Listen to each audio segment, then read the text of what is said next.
बेकार बातें मत आप कीजिए। सरासर झूठ झूठ बोल का क्या रहे हैं, मतलब है? ऐसा कोई उल्लेख ऐसे कैसे डॉक्यूमेंट में बोला नहीं आपने? है। ऐसे कैसे बोला बिल्कुल आपने झूठ झूठ बोल बोल रहे रहे हैं? हैं, आपको एक तमीज़ नहीं नंबर बात के करने की। झूठे हैं आप, आप बिल्कुल चुप एक रहेंगे, नंबर के बिल्कुल झूठे नहीं हैं आप, बोलेंगे। एक नंबर के फ्रॉड हैं आप आप। मुनाफिक हैं, मुनाफिक हैं आप। फ्रॉड हैं आप आप, एक नंबर मुनाफिक के हैं, झूठे आप हैं, इसीलिए आपको मुनाफिक आग लगी हैं, है। आप सच मुनाफिक कहने पर आग हैं। आग लगती है झूठे आप आदमी को। मुनाफिक हैं, मुनाफिक समझते हैं सच मुनाफिक कहने क्या पर होता है? झूठ, आप वो हैं, झूठे आदमी को जो ही आग आप जो लगती है। है बैठ आपको के देखो यहाँ पे कैसी आग अलतफरिया लगी है, करते हैं। आपके दुम में आप वो पतंगा लग हैं, गया, आप वो फुलझड़ी लगी। हैं। आज ये रावण की बात दुम में होने जब लगी, फुलझड़ी जैसे लगी ही आपका तो बाबरी रावण मस्जिद बिलबिला पे गया। जजमेंट की बात होने अब लगी सुनिए, कि आपकी मिर्चियाँ लग गई सुप्रीम और मैं आपको मुनाफिक कहूँ और मैं आपको कुछ और कहूँ, आपस में एक-दूसरे तू-तू मैं-मैं हो, इससे कोई फ़ायदा नहीं है। आप बाबरी मस्जिद पे, मेरा चैलेंज है, आप बाबरी मस्जिद जजमेंट पे बैठ अरे के मेरे झूठे से आदमी डिस्कशन से कर लीजिए। चैलेंज नहीं ले सकते ना, नहीं, अरे झूठे आप आप आदमी से बाबरी थोड़ा चैलेंज मस्जिद नहीं पे ले आपने सकते, क्लियरिटी बाबरी के साथ मस्जिद क्योंकि वो आइए ना, मानेगा ये ही उस नहीं। पे हो कोई सकता है डिस्कशन झूठ नहीं की करेगा। बात ही नहीं, आप फैक्चुअल बहस की झूठा जाए ना, आदमी तो आप अपनी मानेगा ही नहीं। कंटिन्यू आप चाहिए बाबरी मस्जिद पे इस तरह पैरा की। बाई अंबर पैरा किसी ने ये ये कहा पी और अपनी क्यू, बीवी से, चैप्टर सुनिए पी और सुनिए चैप्टर सुनिए, क्यू और एक जो मिसाल बाद में देता जो हूं मैं। जजमेंट दिया हुआ है उस पे लेके यहाँ पे कुछ ऐड करना चाहती हूँ कि औरंगजेब के सचिव थे इनायतुल्लाह खान कश्मीरी, जिन्होंने साकिब मुस्तैद को औरंगजेब के शासनकाल का रिकॉर्ड दर्ज करने के लिए रखा था। और मुस्तैद ने मुअस्सरे आलमगीरी के नाम से किताब लिखी, जिसमें औरंगजेब के 5 दशकों का लेखा जोखा है। इस किताब में लिखा है कि बनारस और मुल्तान के ब्राह्मण अपने स्कूलों में गलत शिक्षा दे रहे हैं, इसलिए उनके केंद्रों को ढा दिया जाए। ये लिखित इतिहास है। मुअस्सरे आलमगीरी का फारसी में और अंग्रेजी में अनुवाद है और प्रसिद्ध जो इतिहासकार हैं यदुनाथ सरकार ने इसका अनुवाद किया है। यानी कि यहाँ से साबित हो जाता है कि ज्ञान वापी के मंदिर होने का ये सबसे बड़ा सबूत है।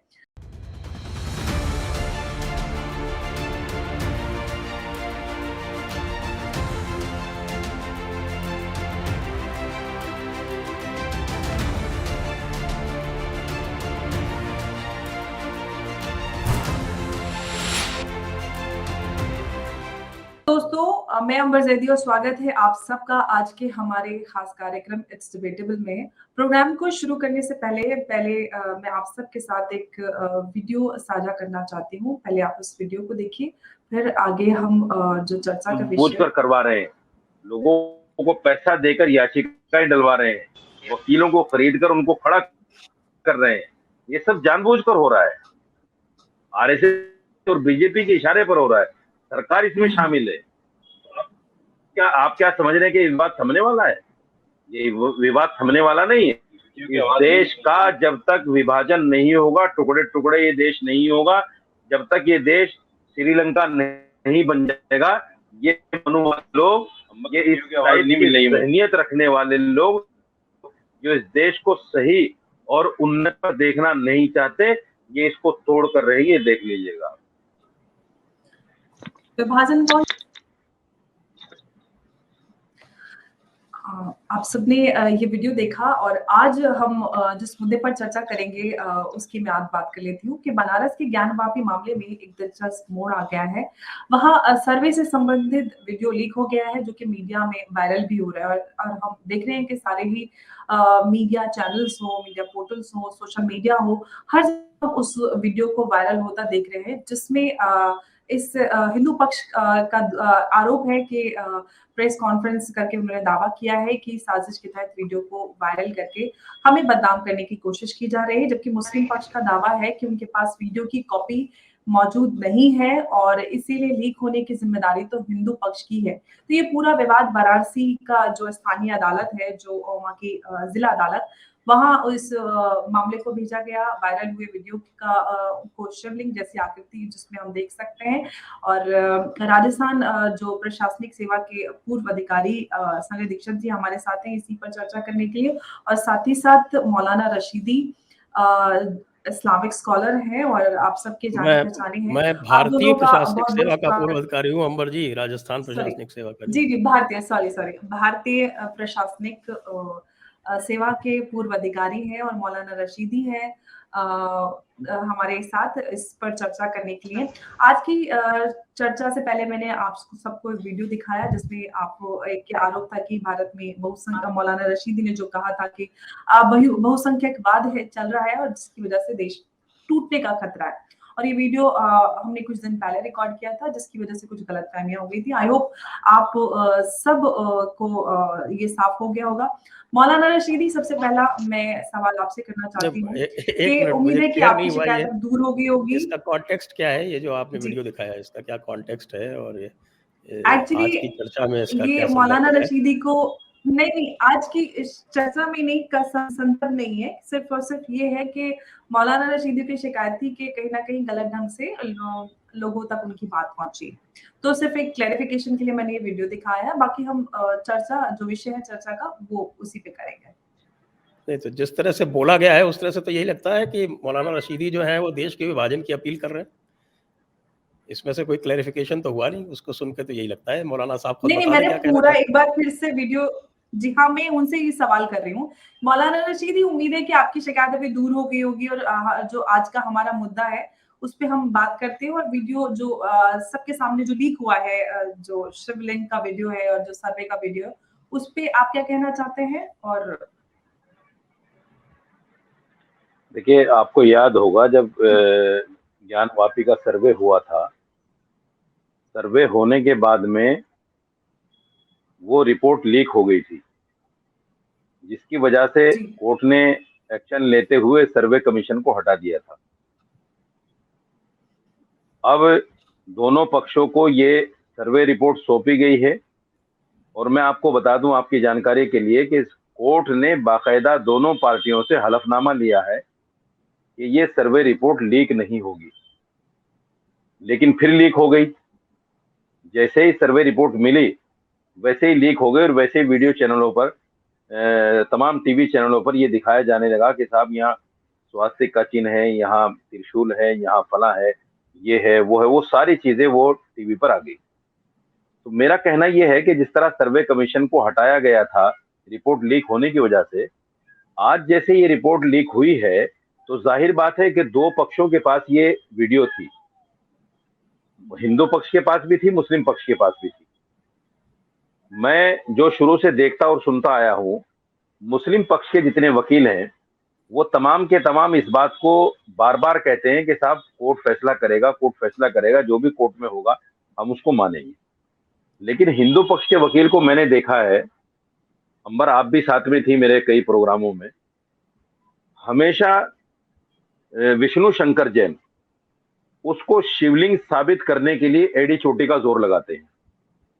हालांकि आपको याद होगा एक प्रोग्राम में मैंने ये भी कहा था उनसे कि भाई आप एक पक्ष के वकील हैं, वकील होने के नाते आप जो है श्रद्धालु मत बनिए, आप वकील रहिए। वकील की जो गरिमा है और वकील की जो जहां तक सीमा है उसी सीमा तक बात कीजिए। आप जो श्रद्धालु बन जाते हैं तो ये कहीं ना कहीं आपके उस पेशे को हर्ट करता है जो जिस पेशे से आप आते हैं। आप वकील हैं एक पक्ष के, अगर आप एक पक्ष के वकील ना होते, आप खाली वकील होते, तो आप 10 तरह की दलीलें बैठकर टीवी पर या कहीं भी दे सकते थे श्रद्धालु होने के नाते। क्योंकि आप एक पक्ष के वकील हैं और पक्ष के वकील को कोर्ट की अवमानना नहीं करनी चाहिए। कोर्ट की बातों को संज्ञान में लेते हुए, कोर्ट पर पूरा एतमाद करते हुए आप अपनी बात को कोर्ट में रखिए, जितनी भी अच्छाई के साथ आप रख सकते हैं, जितने तथ्यों के साथ, जितने सबूतों के साथ आप रख सकते हैं।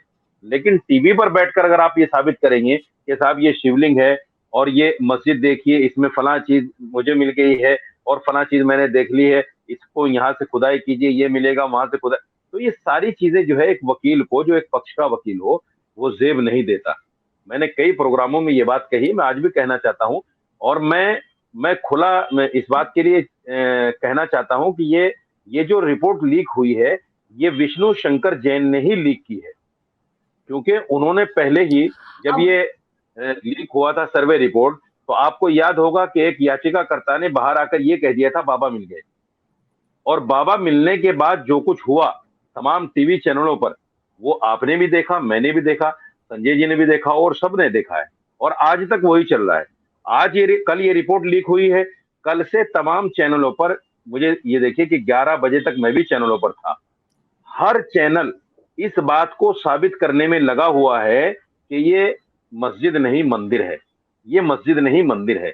तो मेरा एक सवाल है, पब्लिकली मैं कहना चाहता हूं कि जब हमें टीवी पर बैठकर ही ये साबित करना है या पब्लिक डोमेन में ही इसको साबित करना है कि ये मस्जिद नहीं मंदिर है, तो फिर हम कोर्ट क्यों जाते हैं?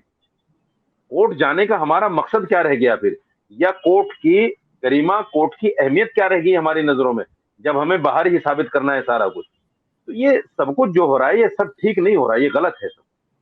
मैं बिल्कुल इसको अच्छा नहीं समझता। रशीदी साहब, मुस्लिम पक्ष के वकील ने तो पहले ही कहा है कि हमने कोर्ट से कोई वीडियो फुटेज या कोई इस तरह की सर्वे की जो है हमारे पास थी नहीं, तो हमारे पास लीक होने का कोई चांसेस ही नहीं है।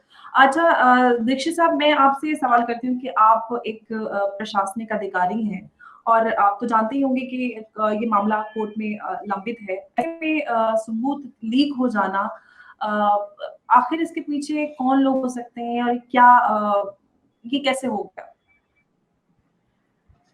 ये जैसे ही खबर आई थी तभी मैंने एक ट्वीट किया था, वो मैंने स्क्रीन आपको शेयर की है, आप ज़रा उसको दिखा दें।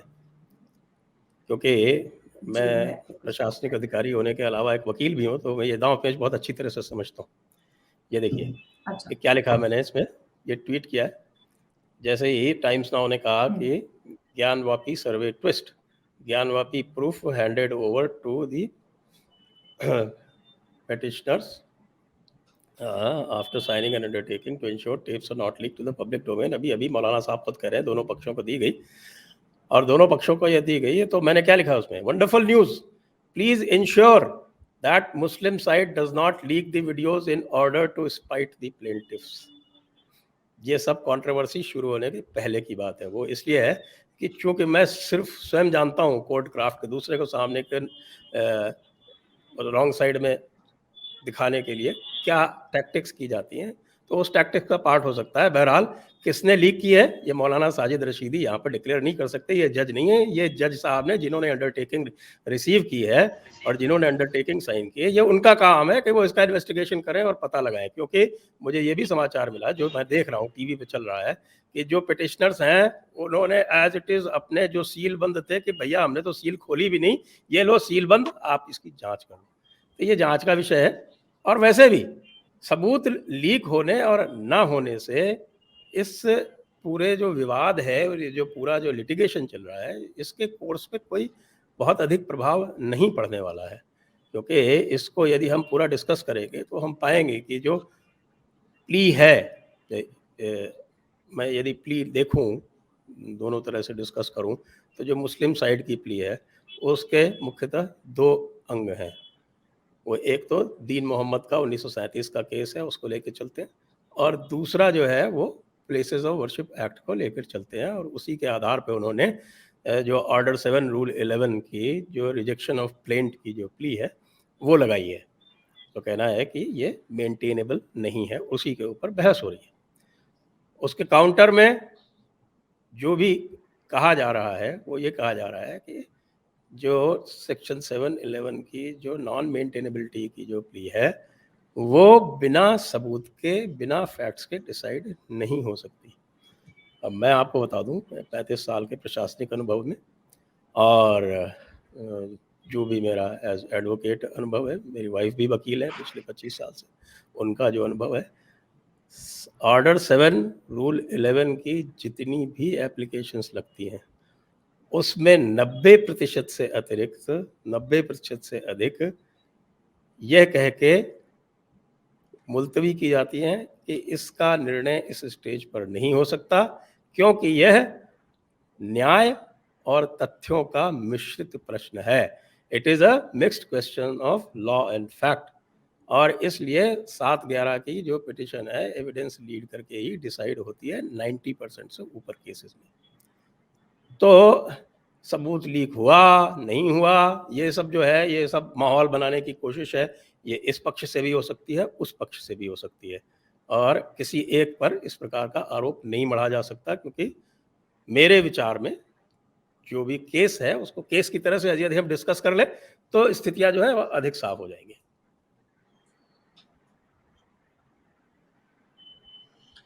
बिल्कुल। अच्छा मौलाना रशीदी, मेरा सवाल आपसे ये है कि आप तो ये हम सब जानते हैं कि औरंगज़ेब ने ये ज्ञानवापी मस्जिद को मंदिर को तोड़कर मस्जिद बनाया। आप इस बात को मानते हैं कि औरंगज़ेब ने मंदिर तोड़कर मस्जिद बनाई?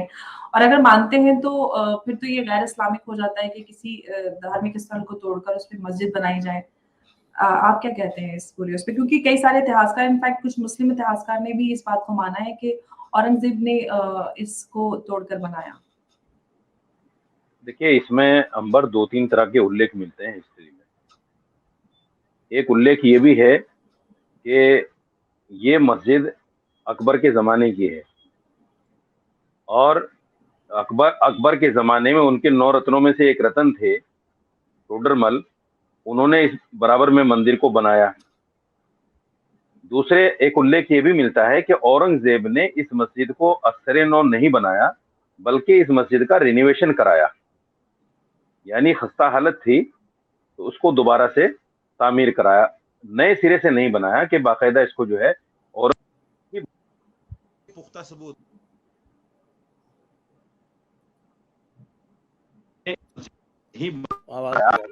इसके पुख्ता सबूत हैं। दूसरे एक चीज मैं आपको ये बताना चाहता हूं, देखिए ये एक तारीखी विषय है, हिस्ट्री का विषय है। हिस्ट्री में बहुत सारे हिस्ट्रीकार को जब मैं पढ़ता हूं तो एक लंबी चौड़ी हिस्ट्री हमारे सामने आती है। जब हम 6वीं 7वीं 8वीं सदी में जाते हैं तो वहां हमें कुछ और मिलता है। उसके बाद में जब हम 15वीं 16वीं शताब्दी में आते हैं तो वहां कुछ और मिलता है। हर हिस्ट्रीकार ने अपने नजरिए से, अपनी थ्योरी के हिसाब से और जितना उसने देखा, जितना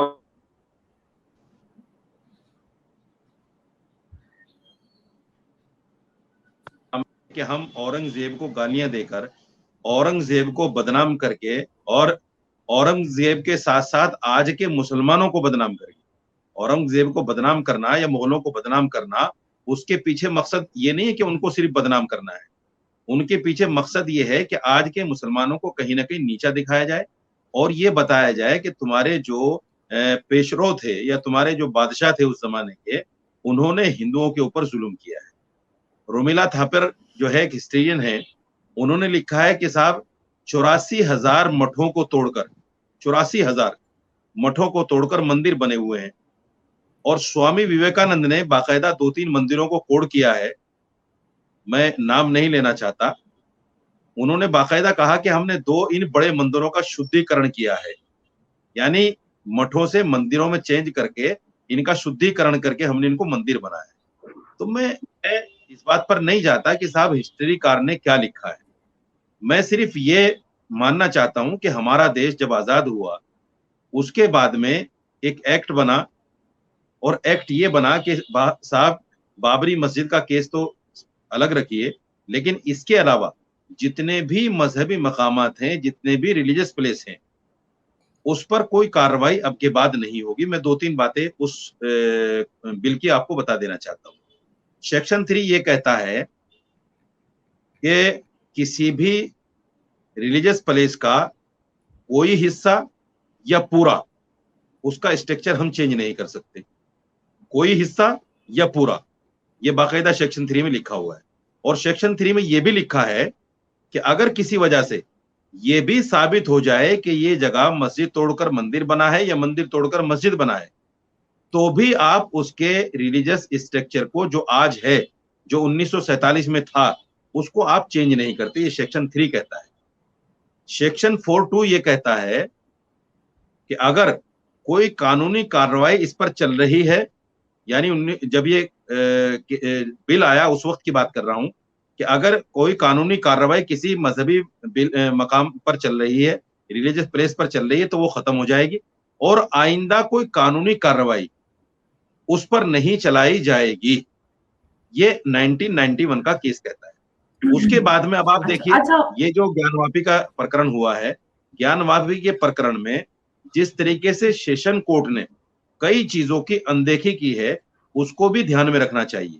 सबसे पहले एक चीज मैं बताना चाहता हूं कि ये खसरा नंबर जो है 9130 है और संजय जी बैठे हैं यहाँ, इस बात को इंडोर्स करेंगे या मेरी बात पर जो भी कहेंगे, मैंने जो रोल पढ़ा है वो ये है कि अगर किसी भी खसरे को आप शूट करना चाहते हैं कोर्ट में, तो उसका पहले डिमार्केशन होना जरूरी है कि ये खसरा, ये जगह कहां से कहां तक है। विदाउट डिमार्केशन उस पर शूट एक्सेप्टेबल नहीं होगा, ये लॉ कहता है। लेकिन सेशन कोर्ट ने इस लॉ को भी दरकिनार करते हुए, एक्सेप्ट करते हुए उस पर सुनवाई शुरू कर दी और बाकायदा उसकी वीडियोग्राफी की इजाजत दे दी। वीडियोग्राफी की इजाजत देना, देखिए कोर्ट ने भी कहा है, सुप्रीम कोर्ट ने, कि किसी भी चीज के सच को जानना ये कोई कानून के खिलाफ नहीं है, ना 91 एक्ट के खिलाफ है। मैं भी मानता हूं इस बात को, बिल्कुल सही बात है, अच्छी बात है। किसी भी चीज के सच को जानना चाहिए, जानने के बाद उस पर क्या प्रक्रिया होगी क्या नहीं होगी वो बाद की बात है, लेकिन जानना चाहिए, मैं भी मानता हूं। लेकिन उसके जानने के बाद, जैसे वीडियोग्राफी हुई और वीडियोग्राफी होने के बाद जिस तरीके से उसको लीक करके बाकायदा और उस पर एक हंगामा पूरे देश में खड़ा किया गया, और बाबरी मस्जिद के 92 का जो प्रकरण हुआ था वो भी सेम यही पोजीशन थी। अडवाणी जी ने रथ यात्रा निकाली और गांव-गांव, शहर-शहर पहुंचे और लाखों कार सेवा, हालांकि वो ये कहते थे कि हमारा मकसद बाबरी मस्जिद को तोड़ना नहीं था, लेकिन लाखों लोग चूंकि वहां पहुंच गए तो हर किसी को रोकना उस वक्त सरकार के बस की भी बात नहीं थी। ये भी मैं मानता हूं। जब आप लोगों के जज्बात भड़काकर, जब आप लोगों को तैयार करके उस स्टेज पर ले आएंगे कि जब उस लोग कुदाल लेकर और हथौड़े लेकर पहुंच जाएंगे तो आप उनको नहीं रोक पाएंगे। यही प्रकरण यहां भी दोहराए जाने की कोशिश की जा रही है, चाहे वो याचिकाकर्ता की तरफ हो या याचिकाकर्ता के वकील की तरफ से हो या किसी की भी तरफ से हो या सियासी हथकंडा हो। मैं ये नहीं कहता कि ये किसकी तरफ से है, लेकिन इसमें तीनों आदमी तो शामिल है। सियासत भी इसमें शामिल है, याचिकाकर्ता भी इसमें शामिल है और याचिकाकर्ता के वकील भी इसमें शामिल है। वकीलों को, संजय जी बैठे हैं, मैं फिर कहता हूं, संजय जी इस बात को अच्छी तरह जानते होंगे, जब आदमी एक पक्ष का वकील होता है तो एक पक्ष के वकील को वकालत पर ही ध्यान देना चाहिए। उसकी श्रद्धा क्या है, श्रद्धा को एक साइड में रखना चाहिए। ये हमारा संविधान कहता है। सवाल करती हूँ मौलाना साहब, दीक्षित जी, मौलाना साजिद रशीदी ने मैं जवाब दे दूं, कई बातें कह दी हैं। वही मैं बोल रही हूँ कि आप क्या कहते हैं, अग्री करते हैं जो इन्होंने इतने सारे मौलाना साहब ने 4 बातें कही हैं, मुख्यतः 4 बातें कही। एक तो पहली बात इन्होंने ये कही है कि कई तरह के इतिहास मिलते हैं। दूसरी बात, फिर इन्होंने प्लेसेस ऑफ वर्शिप एक्ट की विवेचना की है अपने हिसाब से। तीसरी बात, इन्होंने जो है वो जो खसरा नंबर है उसका वृत्तांत देते हुए ये कहा है कि उसका डिमार्केशन नहीं होगा, इसलिए सूट मेंटेनेबल नहीं है। हालांकि जो आर्टिकल जो 711 की जो एप्लीकेशन है उसमें ये आपत्ति नहीं ली गई। फिर चौथा पॉइंट इन्होंने ले लिया है कि ये जो है ये उन्माद फैलाने की कोशिश की जा रही है। तो मैं चौथा पॉइंट सबसे पहले ले लेता हूँ कि वो शॉर्टेस्ट है। वो ये है कि यदि आप पूरा इतिहास देखें बाबरी मस्जिद वाला, तो ये सारा उन्माद इसलिए फैला क्योंकि मुस्लिम पक्ष ने लगातार इसका लीगल रेजोल्यूशन होने में अड़चने डाली, उसको लगातार डिले करने का, उसमें विलंब करने का, उसमें हर तरह की जो भी डिले प्रक्रिया हो सकती है वो करी, जिसके कारण से सारे के सारी जो बदगुमानी हुई वो उसके कारण हुई। तो इसमें जो है आप रोल जो है वो दूसरे पक्ष का भी देख लें। अब आते हैं तरह तरह के इतिहासों के बारे में, जो इन्होंने कहा कि सब तरह तरह के इतिहास हैं। अब तरह तरह के इतिहास जो हैं वो बहुत सारे गढ़े गए हैं। एक तो इन्होंने जिक्र नहीं किया, नहीं तो पट्टाभी सीतारामैया ने भी एक इतिहास गढ़ा था। उन्होंने तो ये बता दिया कि साहब के यहाँ पर जो है वो कोई कच्छ की रानी थी, उसके साथ कुछ हुआ था, उसके कारण औरंगजेब जो यहाँ पर आया था तो उसने ऐसा वैसा कर दिया था।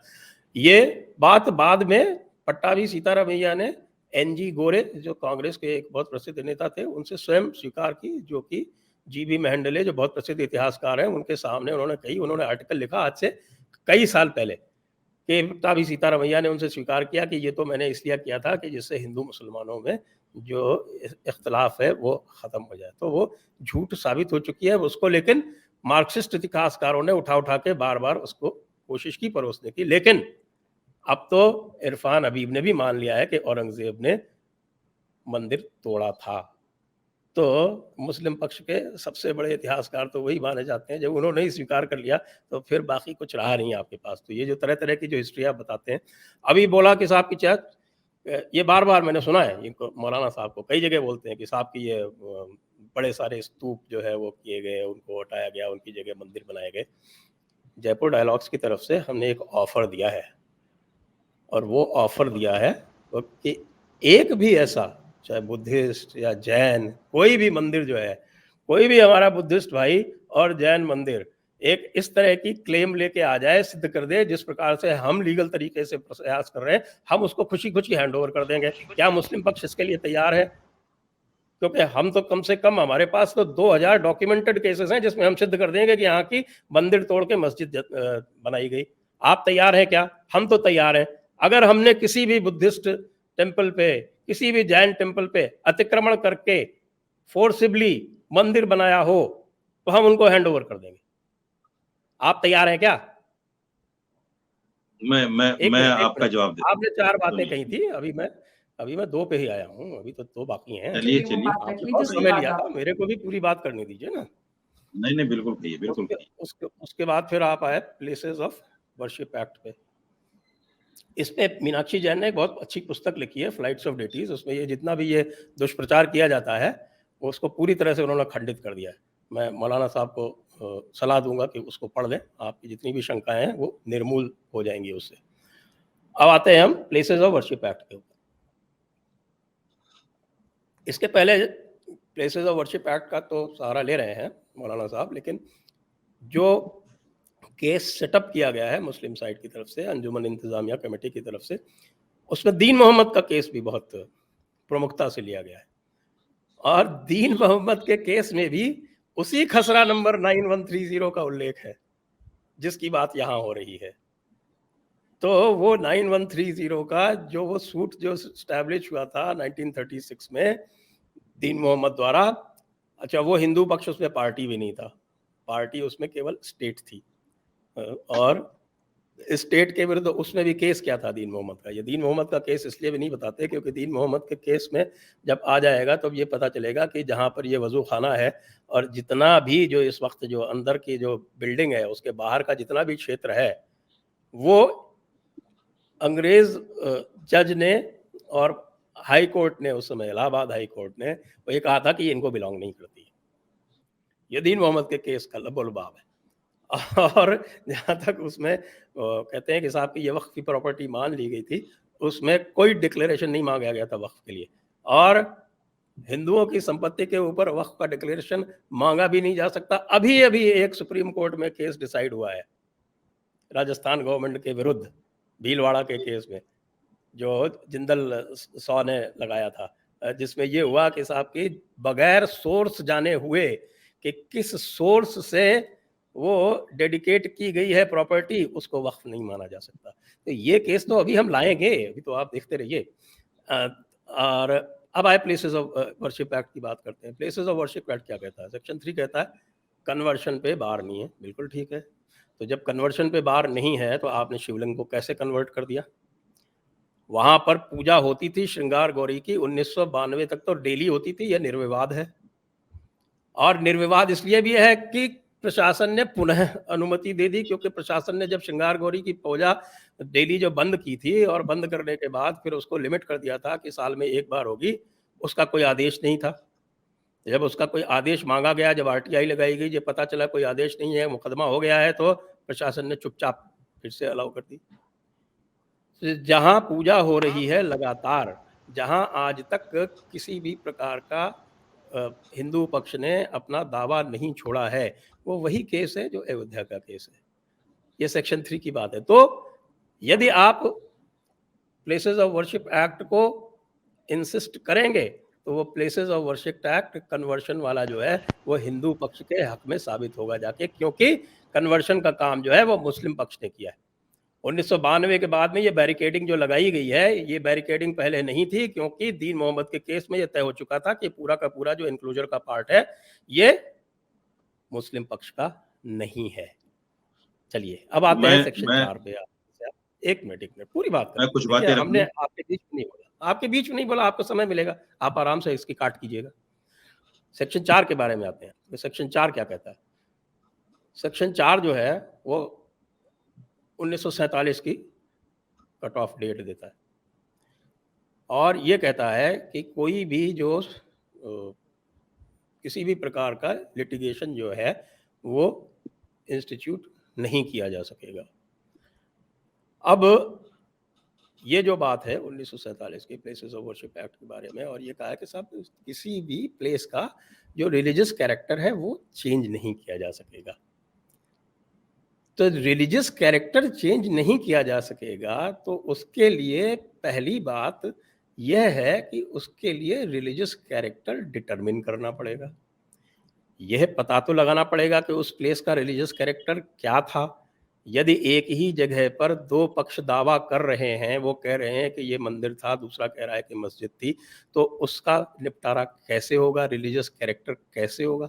यही बात जस्टिस चंद्रचूड़ ने सुप्रीम कोर्ट ने उस दिन ऑब्जर्वेशन में अपने कही थी कि भाई ये रिलीजियस कैरेक्टर के कन्वर्शन पे बैन है, डिटर्मिनेशन पे बैन थोड़े ही है।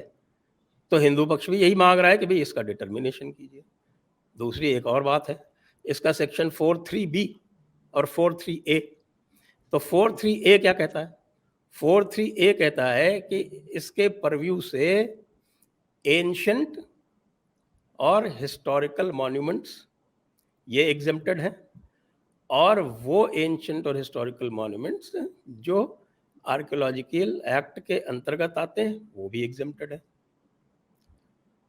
अब प्रश्न ये उठता है कि भाई एंशंट और हिस्टोरिकल मॉन्यूमेंट्स क्या होंगे?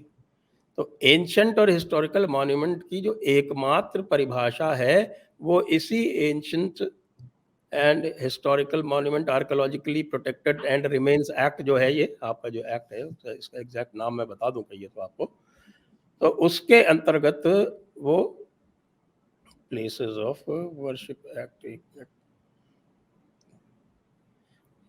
मैंने खोल के रखा था, हाँ, तो उसमें ये डेफिनेशन दी गई है कि 100 साल या उससे अधिक पुराना कोई जो मॉन्यूमेंट होगा उसको एंशंट मॉन्यूमेंट। ये संजय जी मैं आप में ऐड कर देती हूँ, ये प्लेसेस ऑफ वर्शिप एक्ट के सेक्शन 3 का ये है, उसमें है जो आप कह रहे हैं अगर 100 इयर्स से ज्यादा सेक्शन 3 मैं जवाब देता हूं। 3 का ए है। मैं जवाब देता हूं। सेक्शन 3 है। एक मिनट, मेरी बात पूरी नहीं हुई, आपने 4 बातें कही थी। नहीं, मुझे फिर निकलना है संजय जी। सेक्शन 3B तो बाकी रह गया ना। सेक्शन 3B पे आपका अभी अभी मथुरा का जो ऑब्जेक्शन था वो सेक्शन 3B की बेसिस पे डिसमिस हुआ है कि इसका चूंकि निर्णय हो चुका है इसलिए ये एग्जेम्प्टेड है। इसी तरह से आपका भी इसका निर्णय हो चुका है। आदि विश्वेश्वर जो, सुनिए मेरी बात, Shri Adi Vishweshwar of Kashi versus state of Uttar Pradesh 1997 का जजमेंट है। उसमें ये स्पष्ट लिख दिया गया है सुप्रीम कोर्ट के 3 जजेस की बेंच द्वारा कि ये जो है ये तोड़ा गया 1669 में। ये सुप्रीम कोर्ट कह चुका है, इसके विरुद्ध आप कैसे जाएंगे मुझे बता दीजिए। ठीक है, आपने 2-4 बातें मुख्य रूप से कही हैं। नंबर 1, दीन मोहम्मद का केस आपने जिक्र किया। दूसरे, आपने ASI पर बात की, 2 साल का है।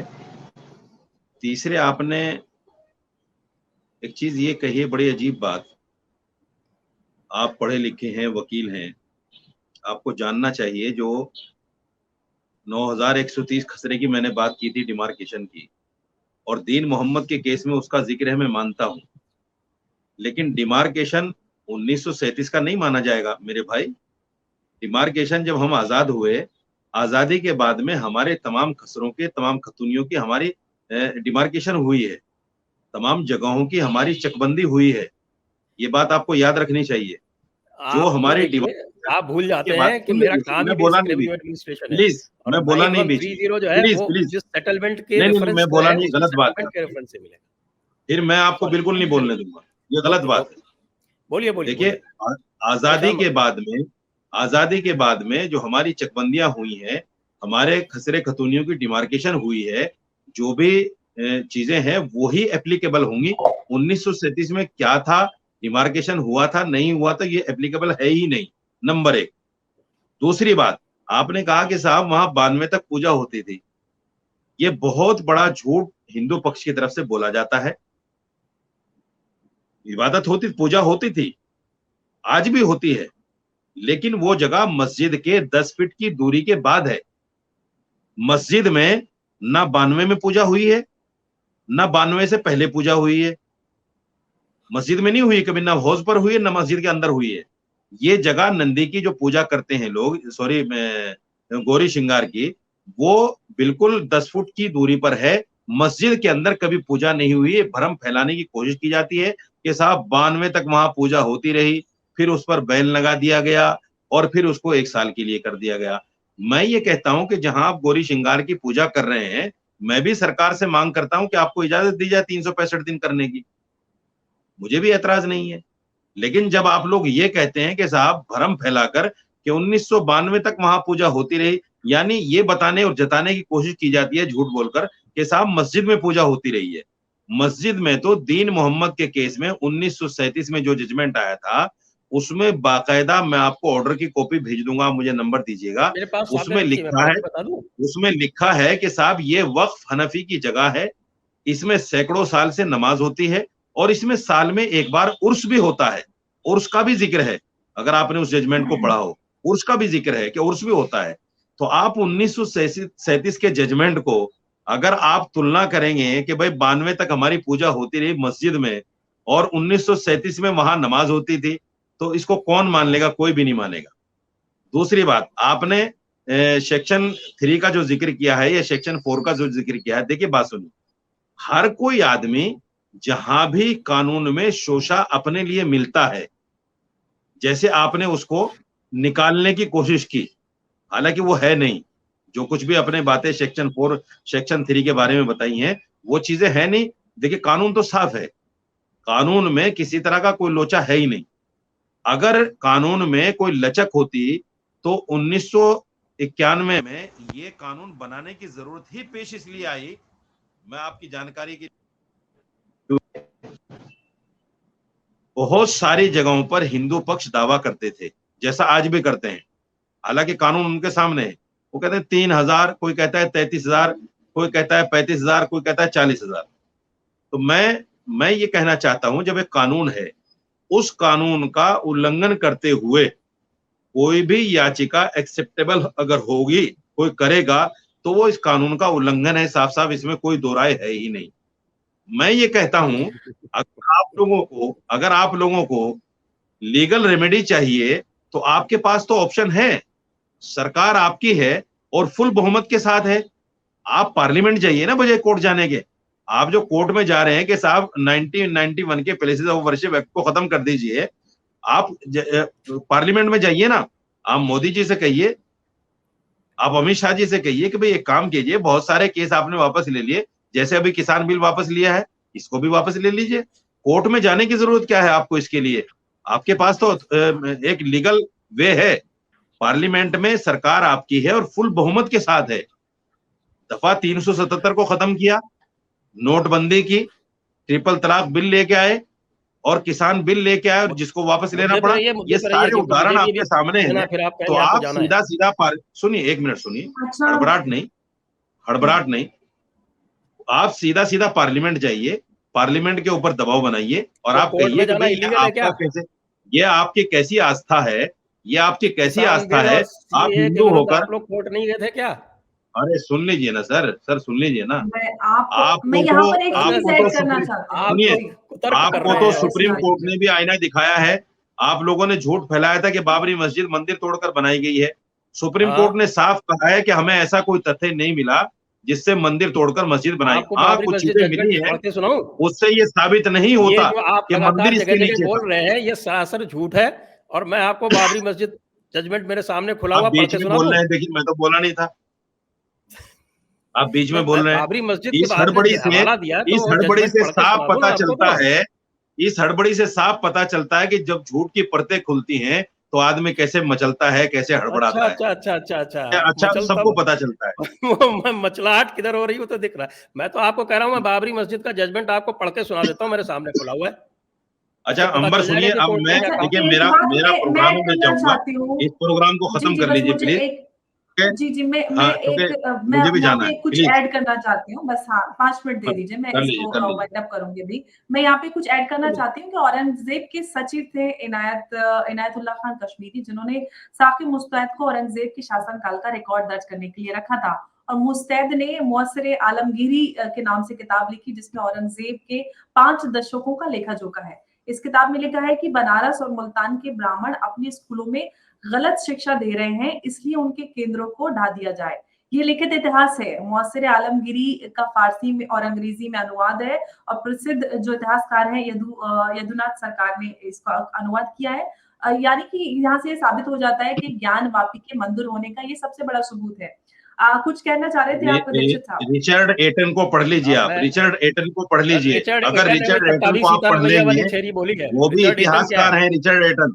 और रिचर्ड एटन ने पट्टाभी सीतारामैया वाला झूठ बताया है। रिचर्ड एटन भाई साहब सुनिए ना, कोई वो फाइनल नहीं है। मैं आपको बता रहा हूँ, सोर्स बता रहा हूँ उनका। भाई साहब सुन लीजिए, ओरिजिनल सोर्स बता रहा हूँ रिचर्ड एटन का। जो आदमी पढ़ा लिखा होता है उसके अंदर इतना पेशेंस होना चाहिए कि सामने वाले की बातों को सुने, जब नंबर आए तो फिर बोले।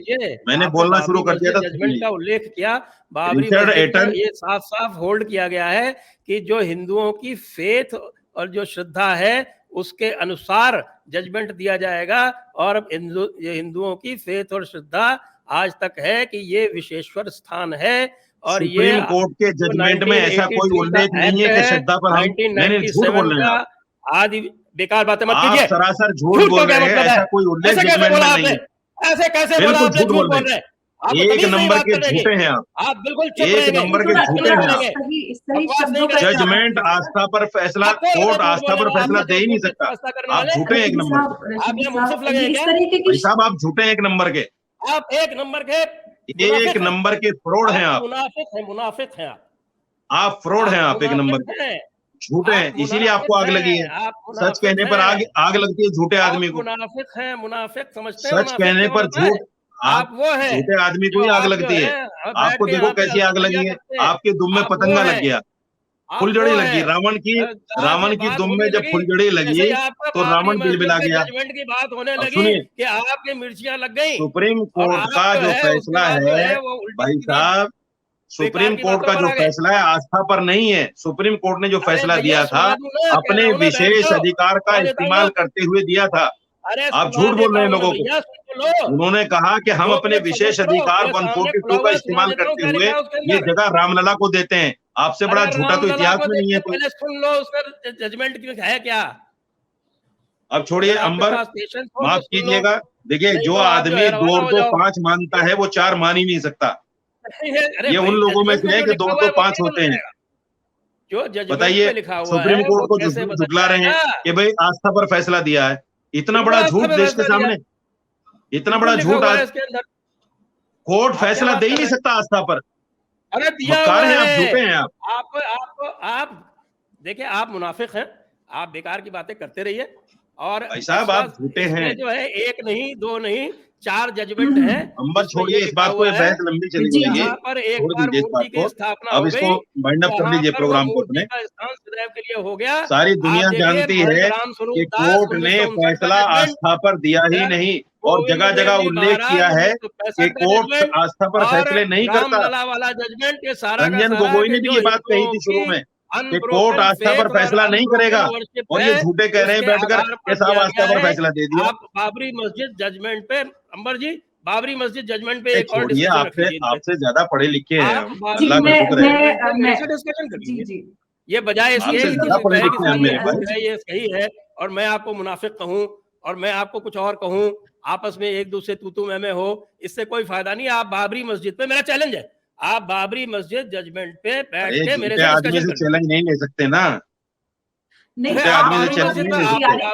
मानेगा ही नहीं। बात ही नहीं, आप फैक्चुअल बहस की जाए ना, आदमी तो मानेगा ही नहीं। बाबरी मस्जिद पे पैरा बाई पैरा किसी ने ये कहा अपनी बीवी से, सुनिए एक मिसाल देता हूं मैं। किसी ने ये कहा कि जो 2 और 2 4 साबित कर देगा मैं अपना सब कुछ हार जाऊंगा, बीवी भी हार जाऊंगा। तो बीवी ने कहा कि बेवकूफ 2 और 2 तो 4 कोई भी साबित कर देगा। तो उसने कहा बेवकूफ मैंने, बेवकूफ तू है। मैं मानूंगा नहीं ना 2 और 2 5 4 होते हैं, मैं तो कहूंगा 2 और 2 5 होते हैं।